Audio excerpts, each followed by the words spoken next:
We're going to be looking today at WCW Clash of the Champions 18. This is the 21st of January 1992, and it is WCW's our first big event of 1992. We are building up to the pay-per-view, which is going to be Super Brawl 2. Yeah. They do have some blockbuster announcements on this card. In a weird way, historically, this is a very important show, only because they reveal what's going on behind the scenes. Basically, their blockbuster announcement in the show is we are going to introduce you to one of our new corporate executives. Yes, that was a misstep, I would say. Yeah. And weirdly for me, as I was watching this, I am genuinely under the belief that I have seen probably, I'd say 80 to 90% of all wrestling that's ever taken place, whether it was filmed or not, right? I don't think I'd ever seen this show before. So right, okay. So this is all new to you? Yeah, I knew the results and things, but it must have just been from like reading in like Pro Wrestling Illustrated and things like that. I knew that. And I was watching this and I was going, I have not seen this show. I really, really enjoyed it. Yeah. Well, I'm just glad that you saw it for the first time. Yeah. On the network. Actually, no, I couldn't find it on the network. I'm talking absolute shite there. Watching. A reputable retail copy obtained legally for private home viewing. Couldn't find it. Because they've got the new Clash of the Champion shows, haven't they? Yeah, the WWE has taken the name, which is one of their trademarks in 2001. Couldn't find it in the WWE. It's under in-ring, and I believe it has its own section. Right. So they don't put it under WCW. Because there's collections. It's all very confusing. It is. It's basically there, Pete, to ensure that if you like old wrestling, you have to know where it is, because if you watch it, you might go, well, this is better than the current stuff, isn't it? And then, then their whole business model is absolutely fun. Exactly. It takes place at the Kansas Expo Center. 5,500 people there with a $24,000 gate. I reckon with the right wind we could do that. With the right wind, it would have to be a hell of a wind, I think. Yeah, it works out. I mean, the tickets are like $5. That even in 1992, that can't have been. I mean, how much? A proper price. That would be £12. If you buy a ticket for £12 nowadays, you're like, that's cheap. Yeah, wouldn't you? In a pub. What's going on? Yeah. The big storyline here is that the obnoxious yuppie, Paulie Dangerously, that's how they bill him. Good T-shirt. He's trying to demolish WCW. And what we've ended up with is his faction called the Dangerous Alliance versus WCW's Power Elite, is how they term them just on this clash. Power Elite is not the name of a good guy stable anymore, is it? No, it's the name of a blender. Yeah, or a conspiracy. Yes. You know who's down to this, Pete? The Power Elite. George Soros' Power Elite. WCW's Power Elite. Ron Simmons is responsible for COVID. You heard it here first. There's this little video package they put together. It ends with Sting. And Sting is not great on the mic. It's him doing an interview bit. And he has to sort of say, they obviously said to him, you need to just say, you've taken it and you can't take any more. Yeah, you're really angry. You are really angry. But what he actually says is, I'll tell you right now, my blood is boiling. He does. And it makes it sound like he's really sick. I'll tell you now, my blood is boiling. And it just ends. And tonight, the evil empire of the Dangerous Alliance meets his match against wrestling's Power Elite, led by Sting. I tell you right now that my blood is boiling.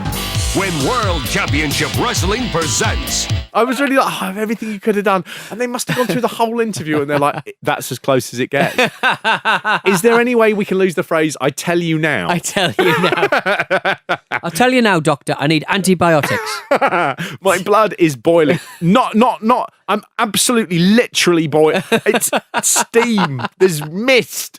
Oh, man. And then you get Gary Michael Capetta, who does the ring introductions. He's wearing glasses for the first time here, and it makes him look like Rose West. He's got squarey, clear glasses, and his hair, nose, and glasses come together to be very Westian. Rose West. Very Westian. Very Westian. Yeah. We've not done the clashes before, and they are regular TV specials. Yes. That consisted of sort of not quite pay-per-view quality matches. Yeah. But they were much, much bigger matches than you normally got on regular stuff, right? TV. They ran from about 1988 until 1997. The closest parallel with the WWF is they had a show called Saturday Night's Main Event. And both of them were really used to drive traffic to the other programming and to the pay-per-views themselves. So they're a bit of a sort of front of shop display Yeah. that come around every couple of months or so. They came about in a really fascinating way. So in 1987, Starrcade, the big show that the NWA, they have their big WrestleMania-esque Starrcade, and that takes place in December, usually. And the night that Starrcade 87 took place, the WWF decided they would launch their own new event pay-per-view, the Survivor Series. And it was done in direct competition. At the time, most cable companies could only offer one live pay-per-view at any time. So they couldn't say, we're going to have Survivor Series and Starrcade. They had to choose one or the other. They couldn't offer them both. What happened is WWF then said, if you don't take Survivor Series, we will never let you have any other WWF pay-per-views again. Right. So the cable providers began saying, well, obviously they are proven, they have a track record, and they make bigger money. So the pickup for Survivor Series over Starrcade was 10-1. NWA were really, really smarting at this, that they felt it was really, really shitty business practice. The pay-per-view industry actually stepped in and said to Vince McMahon, do not schedule your pay-per-view events against the people at the NWA. It's a shitty move. He was not willing to accept that piece of advice. In January 1988, the WCW NWA were putting on the Bunkhouse Stampede, a new pay-per-view that Dusty Rhodes had come up with. And the WWF decided that they would then air their show, the Royal Rumble, and that went out free on the USA Network. So what we're getting here is a little bit of a war. What happens is when WrestleMania 4 comes to pay-per-view, the NWA are ready to give Vince McMahon a taste of his own medicine. And on the night that WrestleMania 4 is on, they have their own supercard, Clash of the Champions, which goes out free on TBS on the same night. Now, the Clash was widely regarded to be the better show, and it did quite a surprisingly high number. It looks like it actually did affect WrestleMania 4 in quite a lot of ways. The main event was Ric Flair versus Sting. They had a 45-minute draw. That is the reason we've never reviewed that show. And it did make Sting pretty much a headliner overnight. It's a really important show. The following year, when WrestleMania 5 comes out, WCW do it again, and they put a Clash on. So the Clash was only really invented to fuck about with Vince McMahon because he'd fucked about with them. Right. So it carries on running, and it becomes a good showcase full of people who often don't make it to pay-per-view. You've got these strange matchups that they go, I don't think that would sell very well on pay-per-view, but it will be an interesting thing. One of my favourite main events on a Clash is Ric Flair versus Scott Steiner when he was a tag team wrestler. And it's just an astonishingly good match. Some of the main events on this as well tend to be people like Rick Rude and Ricky Steamboat, certainly around this period, where they're the guys who wouldn't be on the top of a pay-per-view, but they give them the big main event match here with all the time, and they absolutely tear the house down. Yeah. So they all go out on TBS, which is Turner Broadcasting Systems.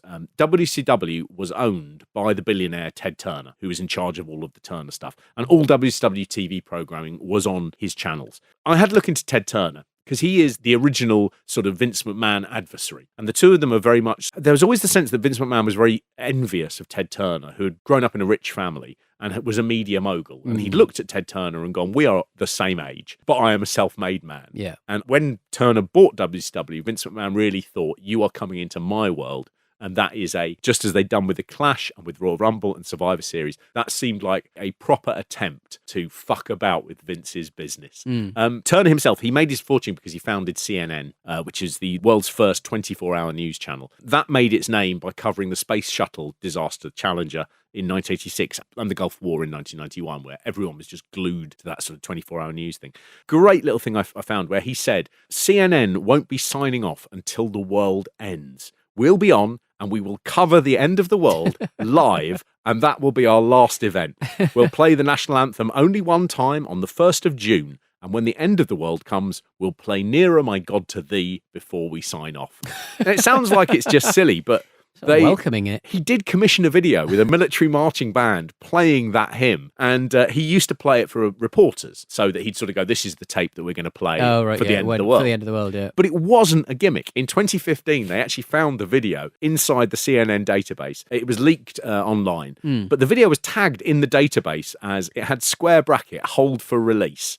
Right. And then it said underneath it, till end of world confirmed. I thought it was going to be Linkin Park.mp3 in the end.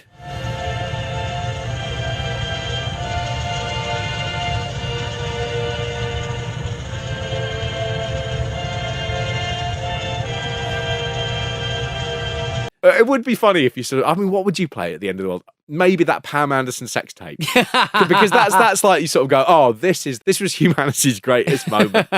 This was the first leaked celebrity sex tape. Yeah, I would play comedy Vine of little boy falling off a rock.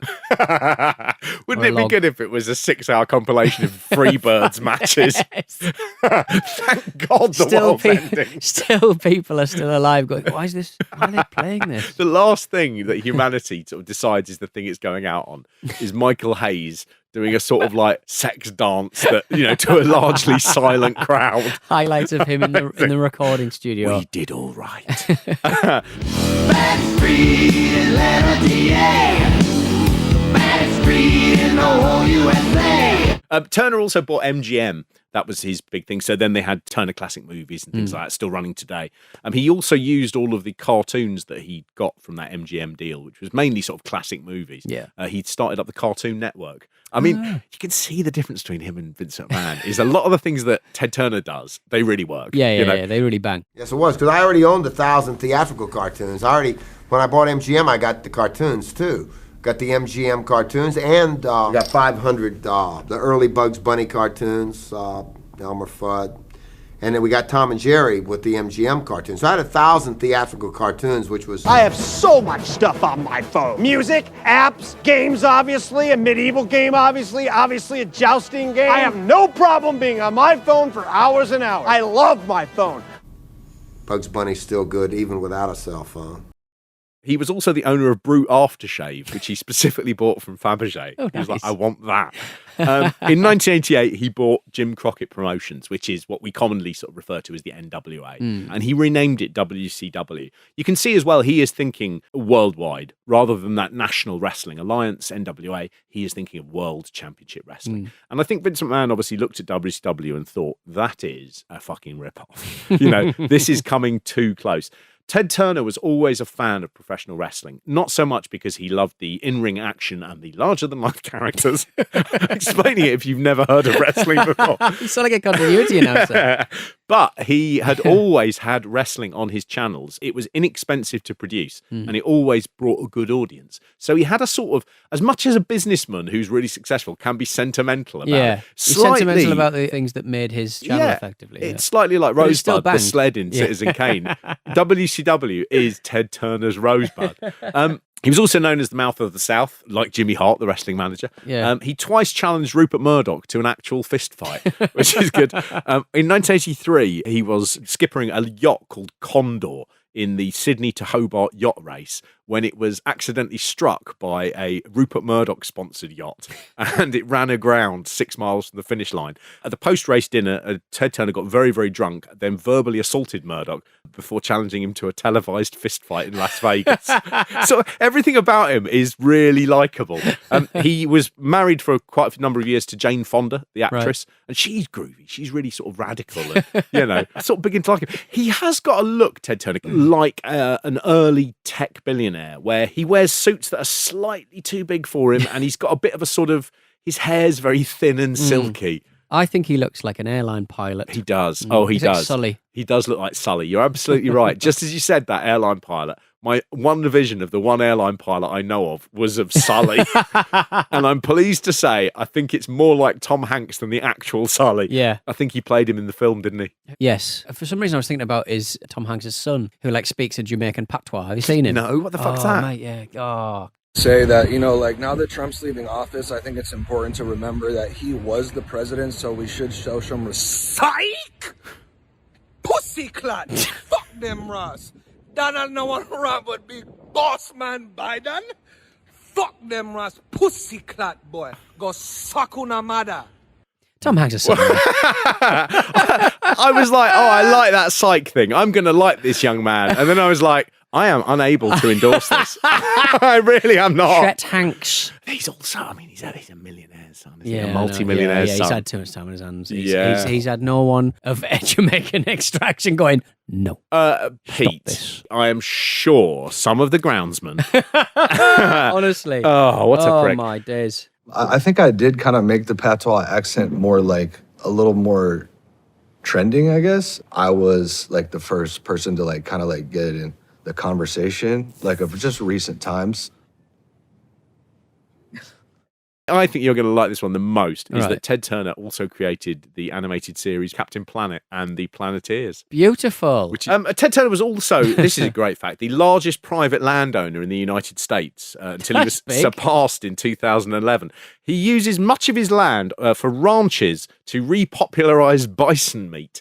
He has the largest herd of bison in the world. Wow. But he also has Ted's Montana Grill chain, which is where the bison end up. Is it more popular than Trump steaks? Remember those like kind of pre-cooked I ever? rotten steaks? There's quite a lot of wrestlers get involved in those sorts of like Yes. flash fried. Yeah, They're painted on the grill marks sort of things. Yes. There's a Hulk Hogan burger that came out in like the sort of late 90s that honestly, I mean, one of the ingredients was, it was either Roofing. a word you've never heard before or it was just like, it was like a colour.